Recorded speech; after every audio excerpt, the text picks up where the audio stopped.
নমস্কাৰ। এই মুহূৰ্তত অসমৰ প্ৰত্যেকগৰাকী জনতালৈ দিব ওলাইছোঁ ডাঙৰ খবৰ। তো যিসকল মানুহে ভিডিঅ'টোত ক্লিক কৰিছে অনুগ্ৰহ কৰি ভিডিঅ'টো স্কিপ নকৰি প্ৰথমৰ পৰা শেষলৈ চাই থাকিব, কিয়নো এইটো ভিডিঅ'ৰ মাজত অৰুণোদয় আঁচনিৰ এক গুৰুত্বপূৰ্ণ আপডেট আপোনালোকক প্ৰদান কৰিম। তো অনুগ্ৰহ কৰি ভিডিঅ'টোত ক্লিক কৰিছে যদি ভিডিঅ'টো স্কিপ নকৰি প্ৰথমৰ পৰা শেষলৈ চাই থাকিব। লগতে মোৰ চেনেলত নতুন হ'লে প্লিজ চেনেলটো ছাবস্ক্ৰাইব কৰি মোৰ লগত থাকিব আৰু ভিডিঅ'টো ভাল লাগিলে অনুগ্ৰহ কৰি শ্বেয়াৰ কৰি দিব। তো বলক ভিডিঅ'টো আৰম্ভ কৰি অৰুণোদয় আঁচনিৰ গুৰুত্বপূৰ্ণ আপডেটৰ বিষয়ে বিস্তাৰিত জানি লওক। তো যিসকল মানুহে অৰুণোদয় আঁচনিত আবেদন কৰিছিল, যিসকল মানুহৰ নাম অৰুণোদয় আঁচনিত অন্তৰ্ভুক্ত হৈছে, সেইসকল মানুহে অনুগ্ৰহ কৰি ভিডিঅ'টো স্কিপ নকৰি চাই থাকিব। তো আপোনালোকে যদি অৰুণোদয় 3.0 আঁচনিত আবেদন কৰিছিল, কিন্তু অৰুণোদয় 3.0 আঁচনিৰ 1250কৈ টকা আপোনাৰ বেংক একাউণ্টত সোমোৱা নাই, তেন্তে অতি শীঘ্ৰে কৰক এইখন গুৰুত্বপূৰ্ণ কাম। তো আপোনালোকে মোবাইল স্ক্ৰীণত চাব পাৰিছে, অসম চৰকাৰে অৰুণোদয় 3.0 আঁচনিখন আৰম্ভ কৰাৰ পিছত এনেকৈ এখন আপডেট প্ৰদান কৰিছিল। তো ইয়াতে এখন হেল্পলাইন নম্বৰ চৰকাৰৰ ফালৰ পৰা মুকলি কৰিছে।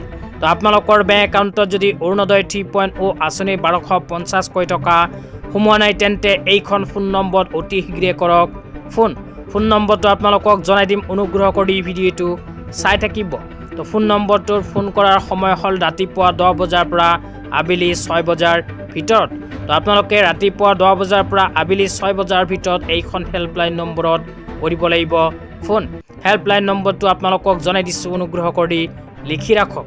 হেল্পলাইন নম্বৰটো হ'ল 1800202626। তেতিয়া আপোনালোকক দিবলৈ ওলাইছোঁ আজি দ্বিতীয়টো খুবেই গুৰুত্বপূৰ্ণ আপডেট। আজি দ্বিতীয়টো গুৰুত্বপূৰ্ণ আপডেট হ'ল যিসকল মানুহৰ নাম ইতিমধ্যে অৰুণোদয় আঁচনিত অন্তৰ্ভুক্ত হৈ গৈছে, সেইসকল মানুহৰ বাবে অসম চৰকাৰে আৰম্ভ কৰিছে এক বিশেষ আঁচনি। আঁচনিখনৰ নাম হ'ল মুখ্যমন্ত্ৰী সুলভ ইন্ধন আঁচনি। এইখন আঁচনিৰ জৰিয়তে যিসকল মানুহৰ নাম অৰুণোদয় আঁচনিত অন্তৰ্ভুক্ত হৈছে, সেইসকল মানুহক প্ৰতিটো গেছ চিলিণ্ডাৰ ৰিফিলৰ বাবে প্ৰদান কৰিব 250কৈ টকা।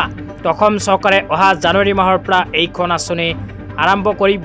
তো আপোনালোকৰ নাম যদি অৰুণোদয় আঁচনিত অন্তৰ্ভুক্ত হৈ গৈছে, তেন্তে অহা জানুৱাৰী মাহৰ পৰা প্ৰতিটো গেছ চিলিণ্ডাৰ ৰিফিল কৰাৰ সময়ত 250 টকা অতিৰিক্তভাৱে লাভ কৰিব। কেৱল মাত্ৰ 250 টকাই নহয়, ভাৰত চৰকাৰৰ ফালৰ পৰাও লাভ কৰিব 343কৈ টকা। মাত্ৰ 300 টকাতে আপোনালোকে গেছ চিলিণ্ডাৰ লাভ কৰিব পাৰিব। আজি ইমানেই, ভিডিঅ'টো চাই কেনে পালে